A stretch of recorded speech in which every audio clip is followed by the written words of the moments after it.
Hello there you guys, welcome to one of my videos. So Andreas Pereira's loan deal with Lazio has been agreed. It is a 1-season loan with an option to buy after the loan for just over £24 million. It also includes a 5-year contract worth around £35,000 a week. Fabrizio Romano did recently reveal that Lazio were in negotiations with Manchester United regarding Andreas Pereira, and Andreas Pereira is now on his way to Rome to undergo his medical. At the first, it actually said it was going to be around €10 million. So I'm glad that we're going to be offloading Andreas Pereira because, like I've said, I don't think he's good enough to represent Manchester United. And obviously, he doesn't get in the team now anyway. Andreas Pereira has been part of the club for several years. I think he has been at Manchester United since 2011. So he has been with us around 9 years. And he's been in our senior squad since 2014. He has made 75 appearances in all competitions, made around 45 appearances in the Premier League and played around 40 games last season. Andreas Pereira did still have a contract with us until 2023. Don't forget he also had loan spells with Granada and Valencia, and he is still very, very young. So just wanted to give you the breaking news on that. Now, I want to delve into some news on Daniel James. So reportedly, Manchester United will allow Daniel James to go out on loan if we can sign Jadon Sancho. Now, Leeds are obviously interested in getting Daniel James on loan.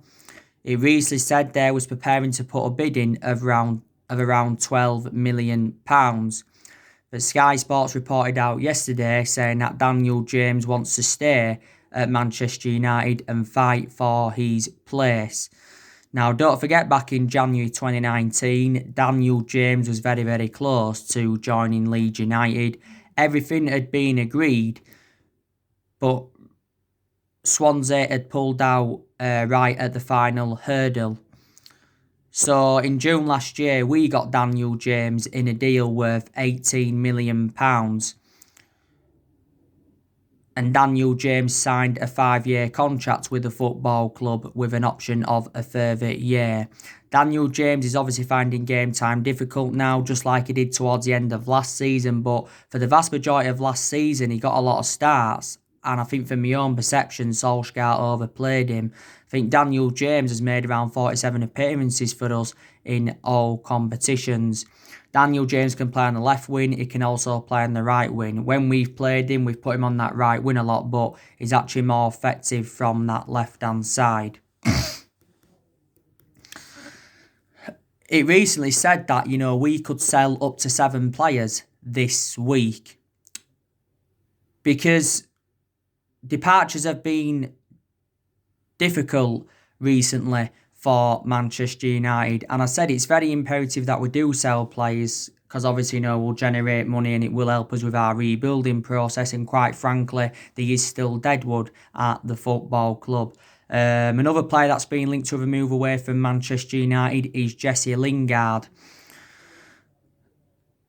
Now, Jesse Lingard's representatives have had a few negotiations with clubs in England. He said not so long ago that Tottenham were interested in Jesse Lingard and they were preparing to put around a £30 million bidding for him. It also mentioned that Zenit St Petersburg were interested in him, but Jose Mourinho at Tottenham said he's keen on a reunion with Jesse Lingard because Jesse Lingard performed quite well under the Jose Mourinho era. Now, I think Solskjaer did say that he'd like Jesse Lingard to stay at the club, because Lingard has been part of the club for several years. I think Lingard's just got under a year left on his Man United contract, but the club do have an option to extend it for a further year. think Lingard has been with us since 2000, so he's been with us 20 years. He's been in our senior squad since 2011. And don't forget, there was a period where Lingard didn't score 1 goal or 1 assist in the Premier League for over a year. So that just indicates how inconsistent he is.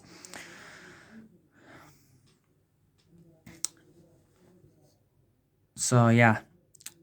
Chris Smalling, he's another player that Manchester United are looking to offload. Now, it does mention that Inter Milan could go in for Smalling if they do sell Milan Skriniar to Tottenham. He's been linked with a return to Roma as Chris Smalling. Now, obviously, Chris Smalling was out on loan with Roma last season. I've got to make an admission, he was a revelation at Roma last season, and Solskjaer did say during our Europa League campaign that, he was in regular contact with Smalling whilst he was out on loan with Roma, and he said that he does still have a future at the club.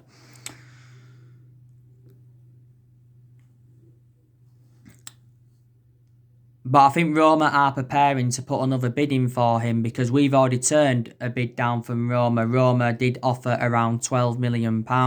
We want around 18 million for Chris Smalling. Smalling's been part of the club for several years because he's been at Manchester United for around 9 or 10 years. He has been with us since the Alex Ferguson era. Marcus Rojo, he's also another player we're looking to offload. Rojo must have been at the club a good 5.5 years now, is it? We got him from Sporting Lisbon back in 2014 for £16 million. But he hasn't really established himself as a first team regular as Rojo. I think his current contract with us expires next year. And Rojo was out on loan with Estudiantes last season. We're also looking to get rid of Phil Jones. Phil Jones, he's been at the club for several years. He's been with us since the Alex Ferguson era. This season his 10th season at the club. We paid just over £16 million for Phil Jones from Blackburn, was it back in 2011 or 2012? I think Phil Jones is currently injured at the moment. Diego Dalot, he's another player that Manchester United are looking to offload. Delors obviously our backup right back, found game time very, very difficult last season. At the first part of last season, Diego Dalot had back-to-back injuries and he has been at the club a few years. We did get Diego Dalot in Jose Mourinho's final transfer window. We paid £19 million in from Porto and he's got a contract with us until 2023. But the likes of PSG, Barcelona have inquired about his availability. Everton have also been in for him. Sergio Romero, he's also open to leaving the club because Sergio Romero is now our third choice goalkeeper. Romero's not going to want to stay at Manchester United's third choice goalkeeper, is he? His third choice goalkeeper because Dean Henderson recently returned. But we have seen now a lot of players leave since Ole Gunnar Solskjaer got recommended into the club. Like I said, Pereira's on the verge of leaving. The likes of Sanchez has left. Lukaku has left. And Herrera's gone. Fellaini left in January 2019. Darmian left last summer. Valencia left last summer. Young left in January. Don't forget, we've also loaned a few players out. I think we'll loan Joe Pereira out again for another season. We also loaned Tahith Chon out. We also loaned Dylan Levitt out. We also let Angel Gomez go. I almost forgot to mention. So that's the breaking news on that. Now, I want to delve into some news on Jadon Sancho from Borussia Dortmund. So I think Jadon Sancho's transfer to Manchester United will happen. Now, Matt Judge, I heard, has flew over to Germany to negotiate a deal. Now, we are preparing to put a bid in for Sancho of around £90 million. I think it said, we're going to offer like 65 million up front with the rest of it in add-ons. But it recently said we'll offer 75 million up front with like 15 million in add-ons.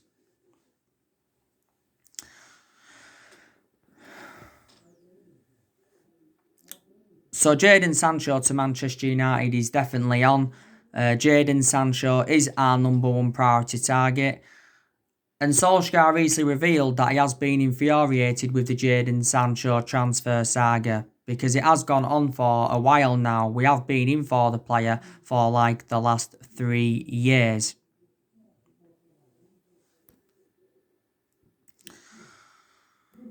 But Borussia Dortmund's valuation is around £108 million.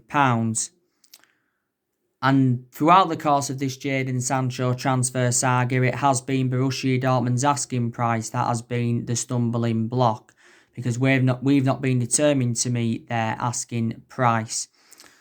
Now, Fabrizio Romano, he's spoken about the Jadon Sancho transfer saga a few times, and he still believes that Sancho wants to come to Man United. Christian Falk, he's spoken about the Sancho saga quite a few times. David Ornstein from The Athletic recently gave us an update on Sancho, and he says, that the terms have been agreed on a long-term contract. He did mention that Man United have been looking at alternatives to him because he is much cheaper solutions than him. We have been looking at the likes of Ivan Perisic. We've also been looking at Ousmane Dembele. We've been looking at Douglas Costa. We've also been looking at Antoine Pereira. But Ole Gunnar Solskjaer has held several talks with Sancho, hasn't he? And I think that Sancho's told Solskjaer that he wants to play for the club. We was hoping to sign Sancho by the time we played Crystal Palace, but that obviously didn't materialise. But was it around a month or so ago? Jadon Sancho's move to Manchester United looked dead in the water. Because don't forget, Dortmund said we had until the 10th of August to sign the player, and we obviously missed out on that deadline, so Sancho decided to go out on pre-season. And he also mentioned we'd abandoned our chase for the player until next summer.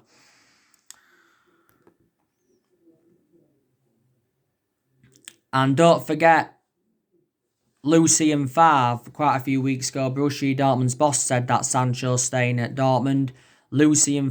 Sebastian Kell, Borussia Dortmund's head of football, he also said that Sancho is staying at Dortmund and he won't be leaving. And he totally disregarded us getting him in a cut price deal. And Michael Zorg said the other month that Sancho's staying at Dortmund and the decision is final. But I've already outlined the reasons why I want Sancho at the football club. Sancho has endured 3 good years with Borussia Dortmund. Dortmund only paid £8 million in for Man City back in 2017, so Dortmund got him for next to nothing. The main explanation Sancho left Manchester City is because he didn't get assured any first-team opportunities.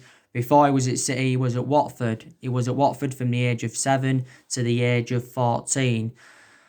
And he was there for several years. Sancho still got a contract with Dortmund until 2022.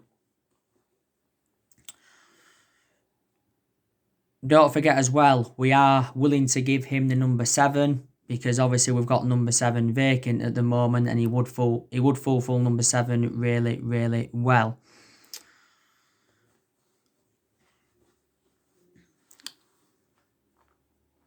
But Dortmund, like I've mentioned, they've let quite a few of their big names go in recent years. They let the likes of Aubameyang go, they let Christian Pulisic go, Ilkay Gundogan, Mkhitaryan, Ousmane Dembele, Matt Hummels, Robert Lewandowski go. They have let quite a few big names go. So we're in the final week now of this transfer window.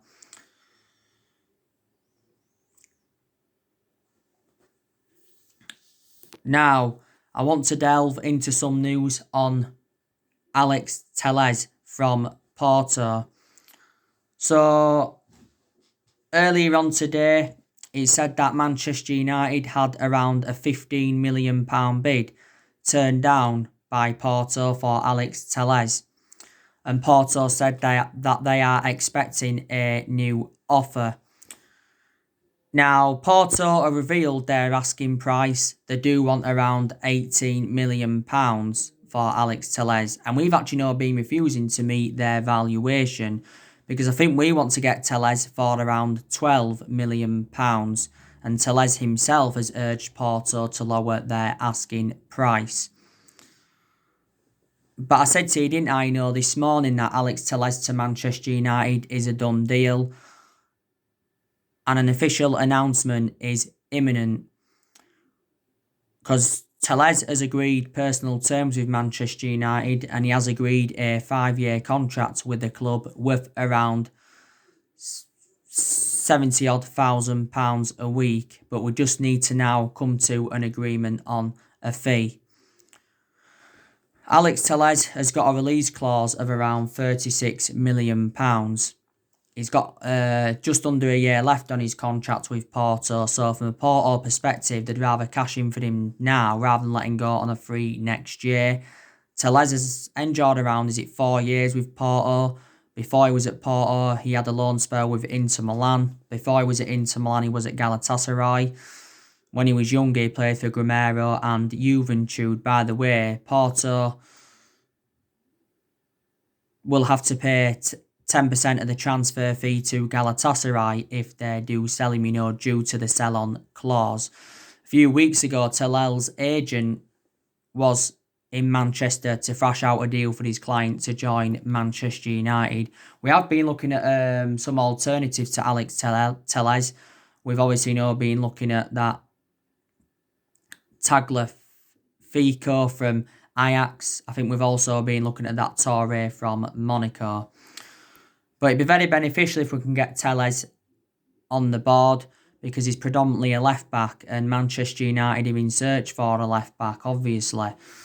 Because we've got two predominant left-backs in the team at the moment, and that's Luke Shaw. He's our first-choice left-back, but my element of concern about Luke Shaw is injury-prone. And Brandon Williams, he's our backup left-back. I think Juventus and Sevilla have recently been interested in Tellez as well, but he's already confirmed that he does want to leave Porto. So that's the breaking news on that. But yeah, like I've just said, we're in the final week now of this summer transfer window. So we're hoping to make 2 signings this week before the window shuts. As it stands at the moment, we have only made 1 signing, and that was Donny van de Beek from Ajax. And Donny van de Beek, has enjoyed a very, very good start to his Manchester United career. Did very, very well in the 1-0 defeat to Aston Villa in pre-season.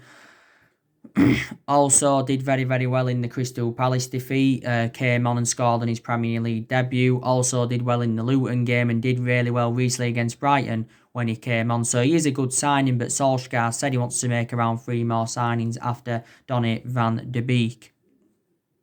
Because you can see that Solskjaer's trying to improve the squad, and he's trying to change the culture of the club. Because there's still key areas where Manchester United are looking to strengthen up. Obviously, I think we need a right winger. We do need a centre-half, but we're not going to obviously get a centre-half in this summer transfer window. Solskjaer's confirmed we're going to try and get a centre-half at some point next year. And I also mentioned, that we do need a left-back. We have missed out on quite a few targets, though, in this summer transfer window. Like I've already mentioned, we missed out on Sergio Reguilon. We missed out on Bale. We missed out on Jack Grealish. Because a few weeks ago, Jack Grealish signed a 5-year deal with Villa. Back in January, we missed out on Erling Haaland. And as I said, it was a shame we missed out on him, because he would have been an Ole Gunnar Solskjaer type signing. And we also missed out on Jude Bellingham.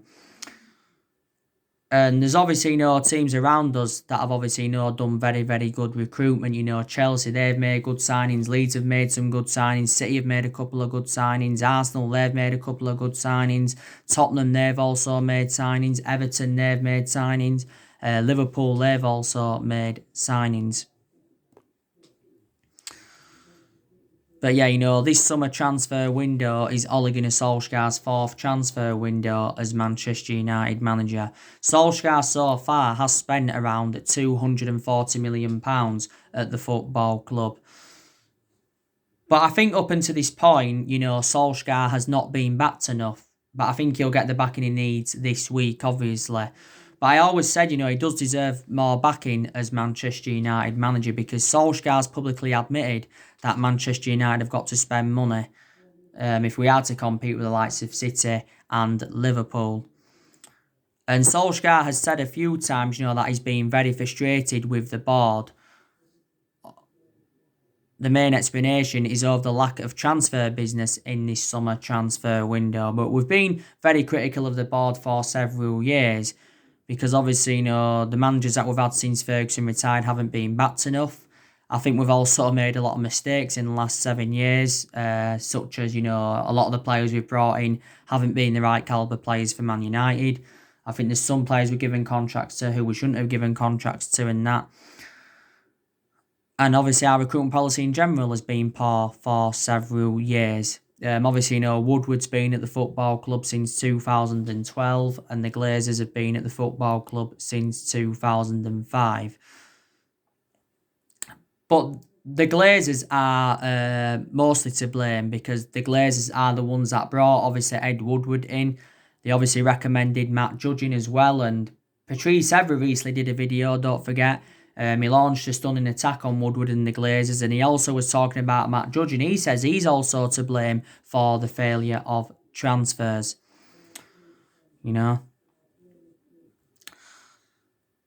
Obviously, Solskjaer has been at Manchester United now for almost 2 years.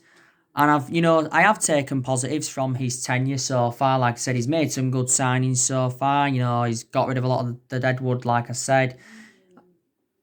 He's also promoted the youth very, very well, which is good. Because since Ole Gunnar Solskjaer took over the reins at Manchester United in 2018, he's had a habit of developing young, homegrown talents. I've also got to say that players have also improved under him, especially the top players. We've had some good periods under him as well. Don't forget, we went on a 19-game unbeaten run in all competitions until Chelsea had beaten us in the FA Cup semi-final.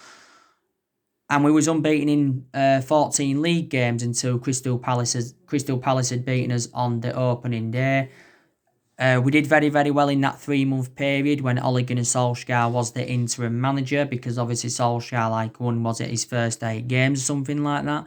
Won 8 or 9 away games on the trot and won a total of 14 out of 19 games in all competitions. So reflects on that, Solskjaer had got the job permanently in March last year, and he obviously he did sign a 3-year deal worth around $7.5 million a year, but now as it stands, I think Solskjaer's just got under 2 years left on his current contract. But we've also had some bad periods under him. Obviously, at the first part of last season, we enjoyed our worst start ever to a Premier League season. And at that point, Ole Gunnar Solskjaer was very, very close to getting sacked as Manchester United manager. But don't get me wrong, there's still improvements needed. Solskjaer's decision-making in a lot of his games since he took over at Man United has been very, very poor. I still think, there's certain players that I've got to improve, and I think, there's still aspects of our game that I've got to improve. This season is Ole Gunnar Solskjaer's second full season at Manchester United. And I said, this is a big season for him because Solskjaer knows that he's got to exceed his expectations if he is to remain Manchester United manager.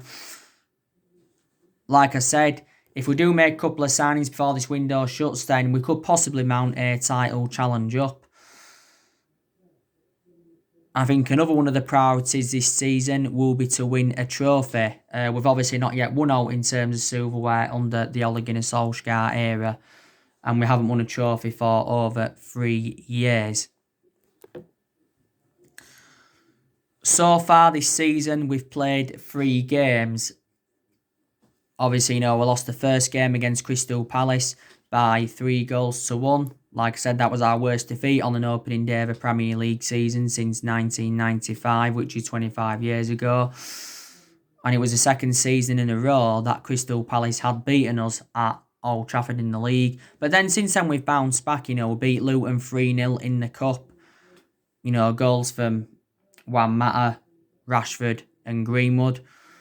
And then obviously, we recently beat Brighton by 3-2. That win against Brighton was our first win in the Premier League this season. But you can say we rode our luck, and Solskjaer even made the admission saying that we rode our luck. Because obviously, we got that penalty after the whistle had gone, but it was a handball from Maupay from Harry Maguire's header. Bruno Fernandes scored the penalty in the 100th minute, But, there's still probably quite a few Manchester United fans that are criticising Ole Gunnar Solskjaer, because there's still quite a lot of Manchester United fans that don't think he is the right manager and that. Some Manchester United fans think we've got to get a manager in with a proven pedigree, such as a Jurgen Klopp or a Pep Guardiola, for prime example. And let's be honest, Solskjaer hasn't got a proven pedigree. He's only won a couple of trophies, and that was obviously during his time with Mould. Before he was at Mould, he was at Cardiff, and his record at Cardiff was disastrous. Manchester United is the third club in his managerial career. Solskjaer has won 51 games as Manchester United manager out of the 92 or the 93 he has managed. But if we was to sack Ole Gunnar Solskjaer, who would come in to replace him? That's the question. Before Solskjaer got the job permanently last year, there was obviously talks of Mauricio Pochettino coming in. At one point, there was talks of Massimiliano Allegri coming in. And at one point, Zinedine Zidane was linked with a managerial role at Manchester United, But Solskjaer was saying, prior to this season starting, he said he's got a lot of confidence going on to this season, from where we left off last season, because last season was Solskjaer's first full season at the club, and to be fair, he did exceed most of his expectations. He did. But like I said, we've still got good players in our team, and there's obviously a lot of players that we will still keep at Manchester United. Obviously, we'll keep Anthony Martial. I've got to say, Anthony Martial has really, really improved under the Ole Gunnar Solskjaer era. Last season, he was exceptional.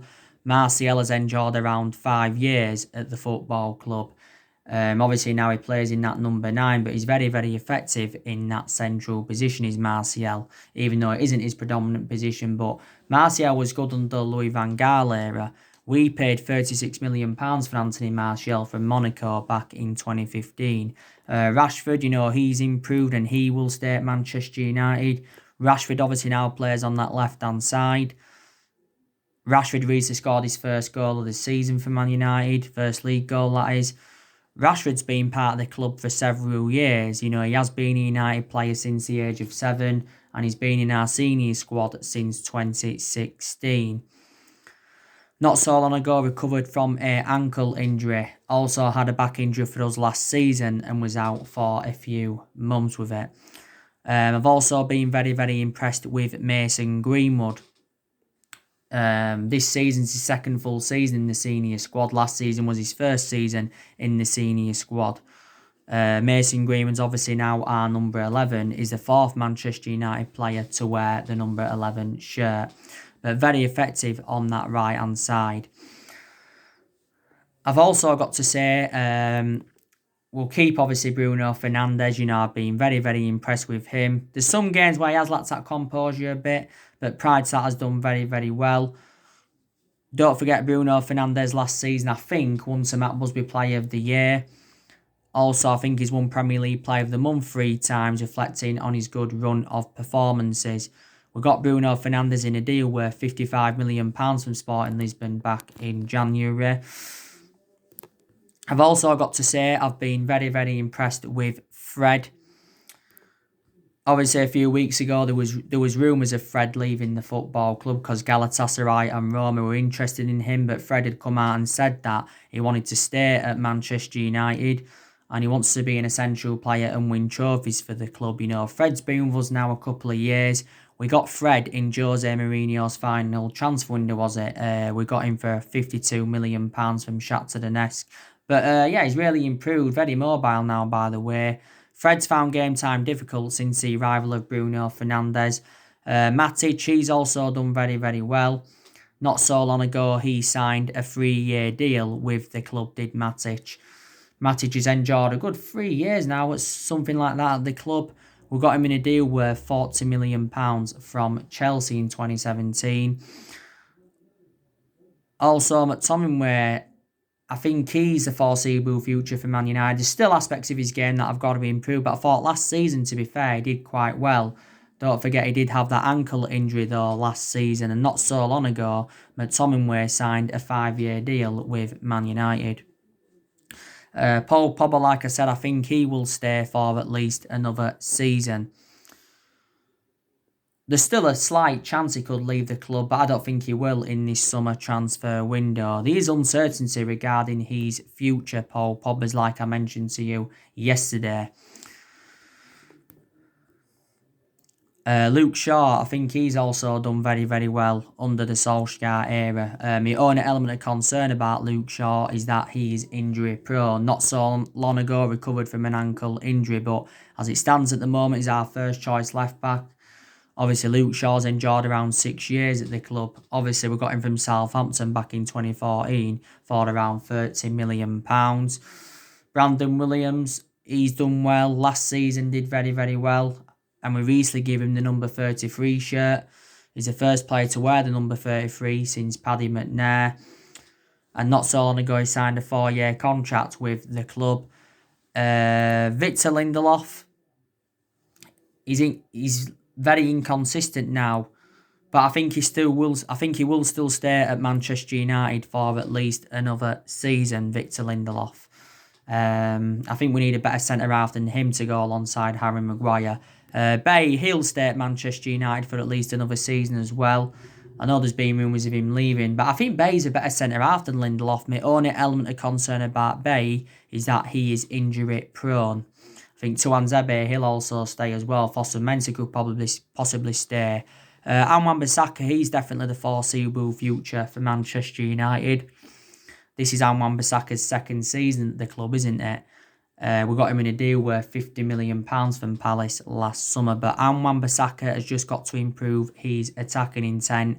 De Gea, he will stay at Manchester United at least until next summer. And he will remain our number one goalkeeper for this season, I think. Even though I think Dean Henderson should be number one. But I think Dean Henderson will be number one maybe in the next year or two. So, yeah. So anyway, guys, that's everything to update you with today. Drop your comments, likes below on the channel. If you do, consider subscribe as always. And take care. God bless. See you all again very, very soon.